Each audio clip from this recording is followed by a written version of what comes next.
We're here with Andrew Yang, founder of Venture for America. Thanks for joining NationSwell. Well, thanks for having me, Greg. Tell us a story behind the founding of the VFA and what brought you to it. So when I graduated from college, I didn't know what I wanted to do. I became a corporate attorney here in New York. Found also that corporate law wasn't a great fit. So I left to co-found an illfated.com in the first bubble. And that had its mini rise and maximum fall through 2001. But I knew that I wanted to get better. So what I did is I apprenticed myself to a series of entrepreneurs over a 5 or 6 year period, ended up the CEO of a test prep company called Manhattan GMAT. So you realize that it is possible to learn how to develop a company and build it, and then realizing that there needed to be a bridge that connected the talent to the need. What about this opportunity seized you and moved you to do it? Well, I saw this as the biggest problem to solve that was out there. There was so much talent being produced throughout the country each year, and I had this conviction that it was being underutilized. So why do you think that's been? All these smart, hopeful, and inspired people graduate college. What was missing? Well, what I think has happened, and it's totally natural, is that our economy and our society have evolved to a point of intense specialization.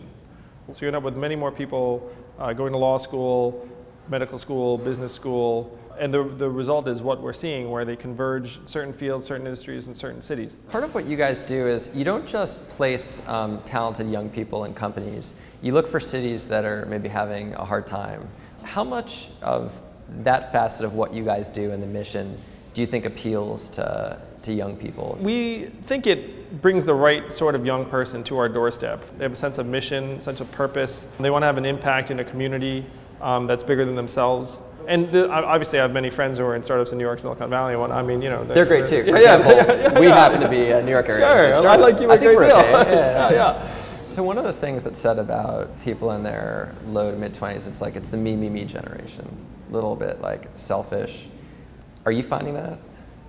Well, I actually think that many of them have integrated a sense of purpose into what they imagine for themselves professionally. What constitutes a good job is different these days. It's around building something, it's around working with a team of people that you respect and admire, it's around trying to solve a collective problem or achieve a collective goal. What's the end game for what you guys have accomplished?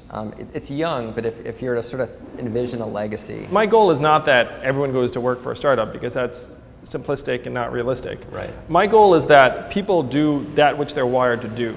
So that if someone genuinely wants to build an enterprise of value, that they're doing that in Detroit or Cincinnati or New Orleans or wherever. Interesting. So presumably the VFA is part of that solution, but presumably there are also other elements to it. There's the way that secondary education organizes itself. There's policy reforms.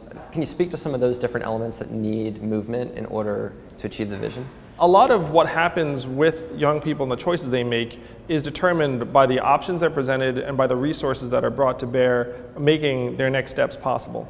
In the US, if you graduated from a national university, like I did, or you did and many others, there's around an 89% chance that you've done nothing but go to school except for your summers by the time you're 22. Right.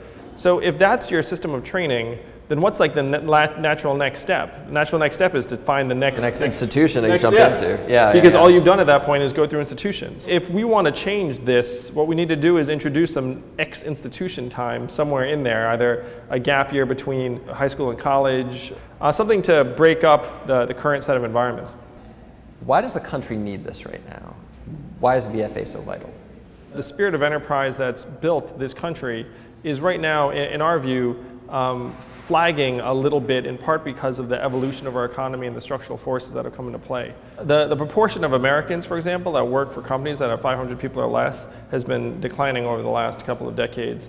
And these small companies are the ones that are the most economically productive in terms of patents and growth and job creation. Right. And so if we want more of our talent to be founding these growth companies or startups that are going to help drive opportunities over the next generation, we have to help make it so. We can't simply, like close our eyes, put our hands under our seats and say, nature will take care of it for us. Andrew, it's been a thrill to have you here with NationSwell, and wish you a lot of luck.